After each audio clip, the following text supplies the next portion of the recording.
Hey, everybody. Welcome back to another Snack and Learn. And today's Snack and Learn, whether you're here live or you're on replay, we're adding a contest to today's Snack and Learn. And I can't say that it's not going to send my guest over the edge, but I'm taking that chance, and I've told her nothing about this. But here's the deal. If you listen through this whole Facebook Live and can tell me how many times you heard a beep in the background, that was one. For the record, you win a $25 Amazon gift card. First person to get the right number to me, and I'm going to be listening and keeping track, because this particular time I'm not going to be doing most of the talking. How you doing, Jillian? I'm good. How are you, Pam? I'm great. So there's something going on at Jillian's place. We're not sure what it is. And something somewhere in her world is beeping on a regular basis. So keep your ears out for that in the background. But first of all, I really, really want to welcome you here. I'm so glad you've taken the time to do this. Jillian joined our Profit Concierge group, and I had a fantastic talk with her about a week ago, I think, and love the name of her business. Her business is called Jillian's Circus. And in 2013, Jillian's Circus was founded by Jillian, and it's an online marketing company that works with professionals, small businesses, large companies, developing an online marketing solution that's customized. So we all know all those cookie cutter packets we can get that are very hard to adapt to our individual situation. Her team does it very differently. So the Jillian Circus team, they use traditional values, but new age technology, as they're working with thousands of businesses right now to develop their branding content. They're doing their development, they're doing their social media marketing, search engine optimization, website design, all of it. And in addition, Jillian herself teaches instructional classes at schools, community centers, libraries, and corporate settings. It's why she's perfect for this group here, because she's so willing to just share her knowledge and her genius around this thing called marketing, which to me is as much of a mystery as accounting is to other people. So she also mentors new business owners, high school and college students, and her enthusiasm, you're going to agree with me after this conversation, is just infectious. So right out of the gate, welcome, and tell me why Jillian's Circus is the name. I think everyone's life is a circus, right? And we kind of bring it together. When I originally started the company, elephants were actually my inspiration. They are good luck in a lot of countries. And they're also women-led. A lot of people don't know this about elephants, but the oldest female is the head of their herd. And they do a lot of very beautiful things for their community as a whole. And they're almost the first animals to help other animals. And there's just a lot of behaviors that elephants have that I love and that I, kind of wanted to be like. And sort of have a company around. So I was looking for elephant-centered names, and Circus came up. And when that happened, it kind of all came together. We're juggling all these different things. The elephants are in the middle. It's like this crazy, wild thing. But at the end of the day, it is a show. And actually, all that craziness and all that wildness is pre-planned out. It to be something that you see in front of you. And there's a lot of work behind the scenes to see that magical experience. But when you see it, it's really cool. So I love that, because you have fun, number one, which sounds to me like it's a core value at your company, which to me, we have 4 core values. Our 4th core value is have fun. So I get that. But I love the way you called it organized chaos. So it's not like you're just having fun at anybody's expense. You're actually taking your client's situation and turning it into something fun, both from the marketing messaging, but also for them as the client, which is fantastic. Yes. Yeah. So what are some of how do you keep it fun in the office? How do you keep your team engaged and fun? Does it start with the hiring? What do you do to kind of keep people in? And, hang on, we have a question here I'm going to share before we jump to that. Is it true that if an elephant looks you directly in the eyes, it's good luck? I don't know. I hope so. I hadn't heard that, but I'm going to go with that and go find one to look at, actually. Yeah. Not be terrified of it. But yeah, so how do you keep that energy up? I know it's easy to keep up for yourself, but how do you keep your team up and in that energy all the time? To be honest, it's difficult because the actual work of social media is and website development and SEO. It's actually a very quiet, tedious process. It's not really that much fun. Our fun days are our photo shoot days. Those are really fun, or doing things sort of outside the office. So every once in a while, it used to be. This past year was less fun, I think, than other years. But in other years past, we have a party for our anniversary every March. We have, cool. we go on a picnic. We did do the picnic. We call it like a picnic. We go to an outdoor restaurant, like, a picnic. Picnic, yeah. So every summer we have like a little staff picnic, and then for the holidays we do a holiday party. This year it was a virtual holiday party, but we try to do like events outside because the actual work of it all is really not as much fun as people assume it to be. It's the output that's fun, not the work of it. Yeah. So cool. Well, one of the things, we have a lot of entrepreneurs in here at all stages, Jillian. So we have folks who are kind of just the first year in, and they're still sort of what I would call what I was for my first 3 years, doing a lot of one-on-one consulting. I hadn't really scaled yet at that point. We have businesses who have scaled to the 7-figure mark. And then we have others who've been at this for a long, long time. If somebody's just dealing with marketing for the first time out of the gate, what do you suggest they start with? And let's just assume, because a lot of people in here are coaches, let's assume it's a coaching practice. Like there's all these things, SEO, Facebook, Instagram, website. Like what would be a good path for them to follow? Just like a 1, 2, 3 simple steps to start. Sure. So the first thing to start is to really create a plan. So the first thing that you want to do is you actually want to take a good 2 to 3 hours in your schedule and book it for marketing. Like that is your time to do marketing. And this could be around a favorite TV show, because remember, you could do especially social media at any time, anywhere. So you could book this, while your kids are at an activity, or you could book it while you watch a TV show. But whenever you do it, you want to book like a good 1 to 3 hour slot. So first that's booked, right? So now you have that set. And this is like a meeting. Like you cannot miss this unless an emergency comes up or like something absolutely essential. So you have your time. Is that like weekly, Jillian? Like a weekly date with yourself on this? Okay, cool. Once a week, just like anything, going to the gym or whatever else, like you need to have your scheduled time. Because then you won't get distracted by other things. You won't be able to say, I don't have time to do it, etc. Then you want to create a content calendar for yourself. So you want to write out, like really simple, just write out all the days of the week and the dates, and just write it out for the next like 6 months, or at least start with 4, and just write all the dates, and then write the things that you want to talk about on each of those days. So you're writing out your content calendar in advance.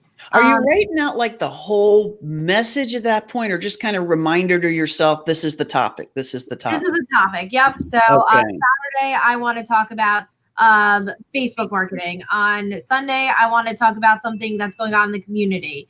Every Monday, I want to do a motivation Monday. And every Monday, I want a video of myself giving some motivational speech. Every Tuesday, I want to do a tip on social media. So you want to write out your content, like what you want to do. And again, I'm having an event that's coming up April 15th, right? April 15th, tax day. There you go. See? Really. I'm having an event too. You're having an event on April 15th, right?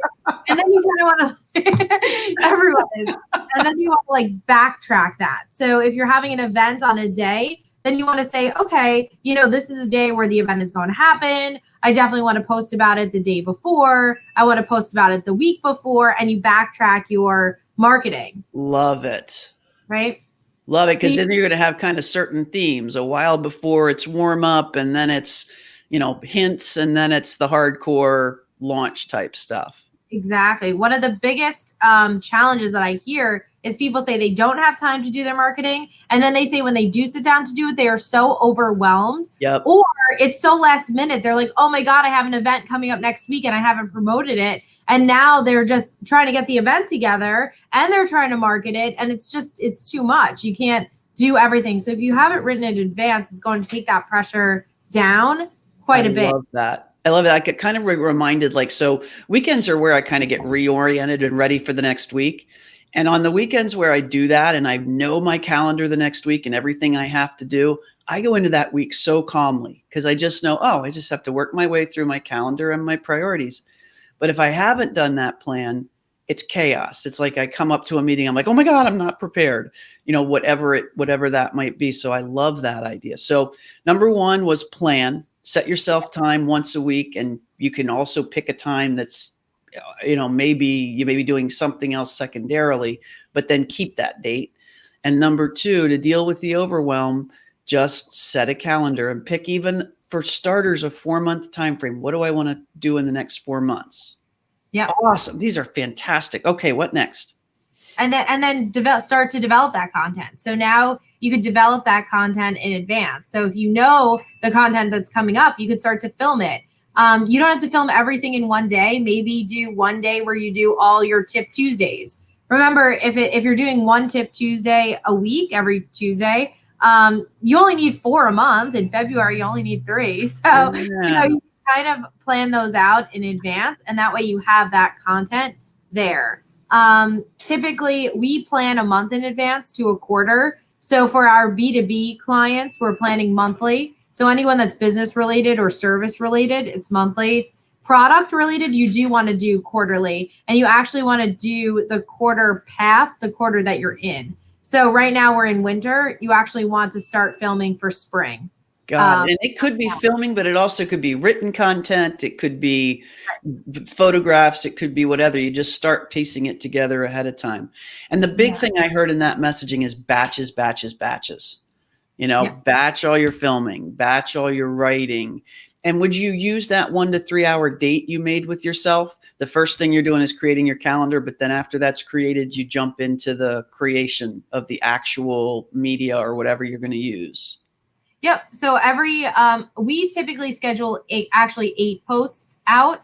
So we'll schedule it. And the reason we do 8 is because if, let's say your day is Monday or Sunday or whatever, when you do your calendar, if you just do Sunday to Sunday, and then there's an emergency next Sunday, you're going to get screwed because you're going to miss a day. But actually, if you do Sunday to Monday, okay, now you're 1 day out. And then the next Sunday, you're actually going to be doing Monday to the next Tuesday.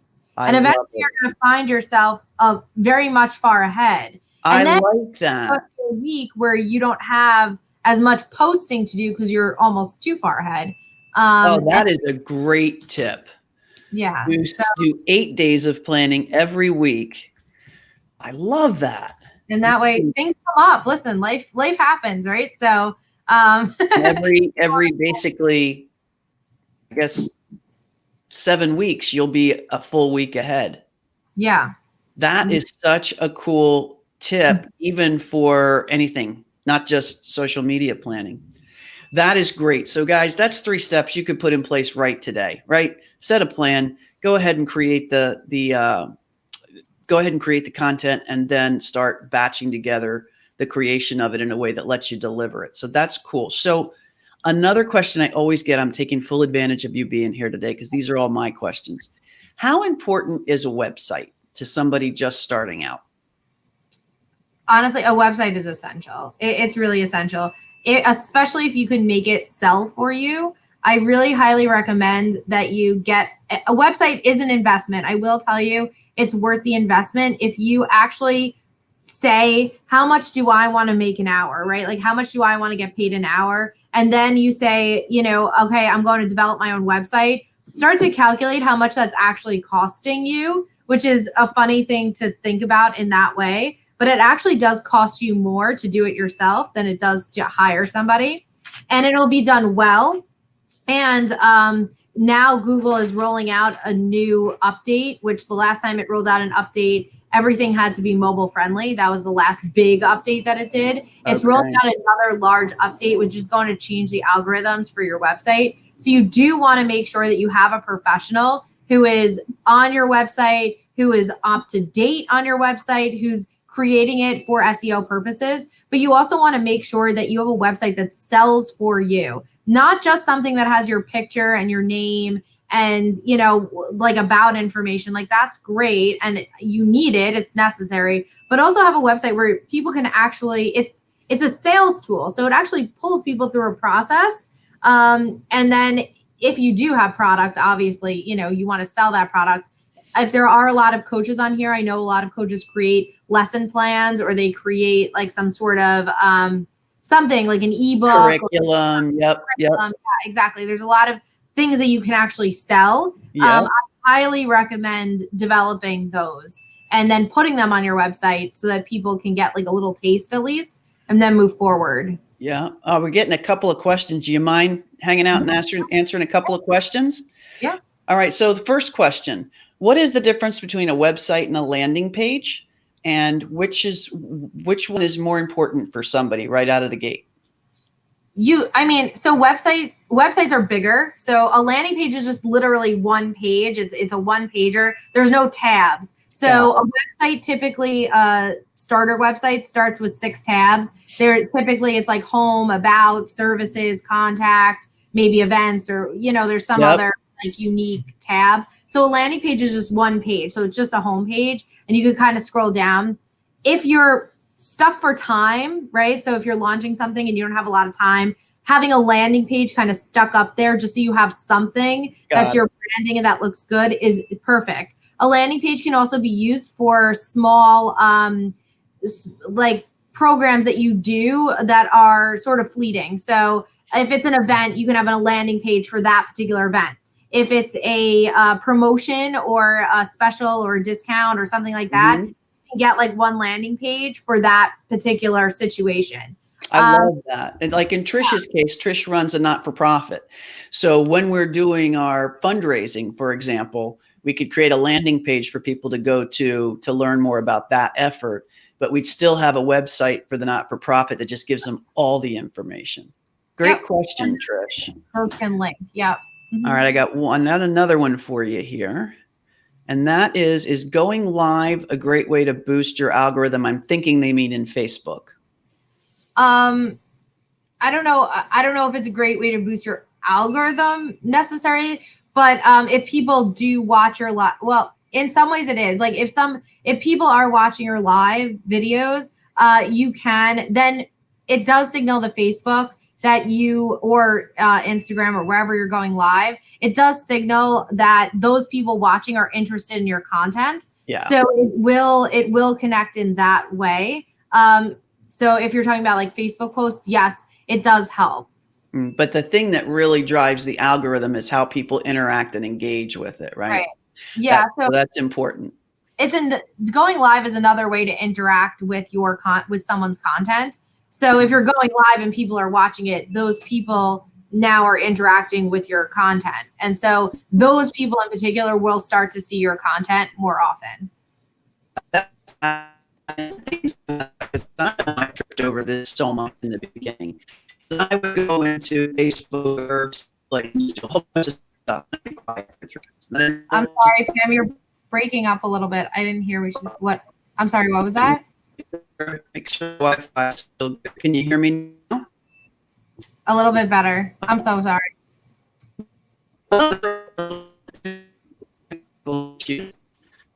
Let's make sure we're all back. You good? Technical difficulties. Can you hear me now? Yeah, I can hear you. Now you're good. Sorry.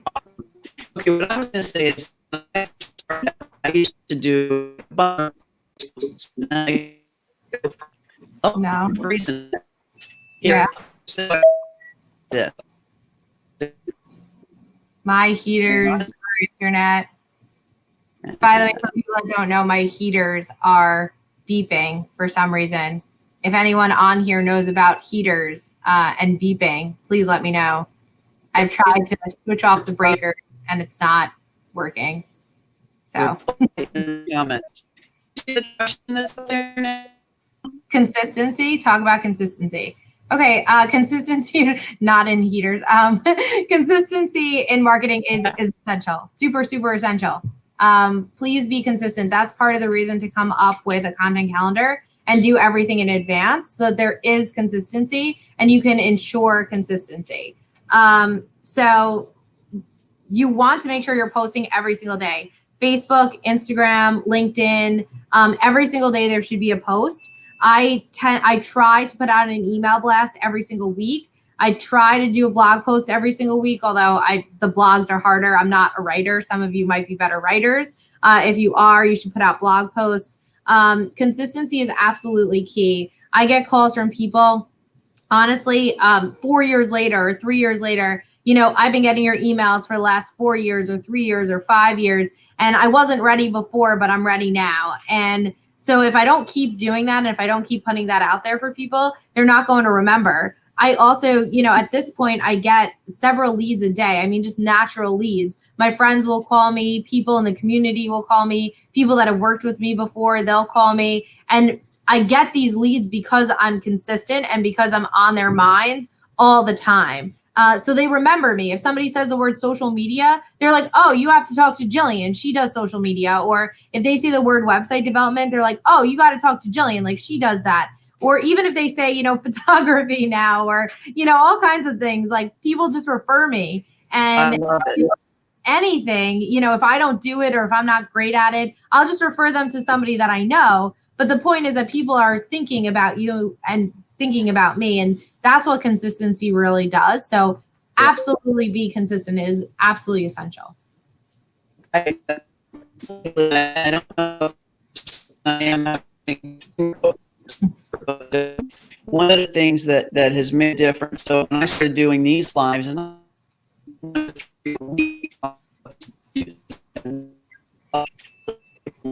so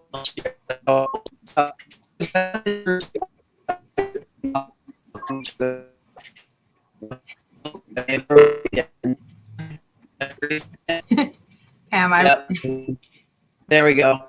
But so to me, what's happening is we're getting more and more traction with these because people are finding out, oh, if I watch that, I'm going to learn something, which is awesome. So that's really cool. And I have one more question here I want to share. So we're having transition troubles. People crazy, but let's see if I can get this to show.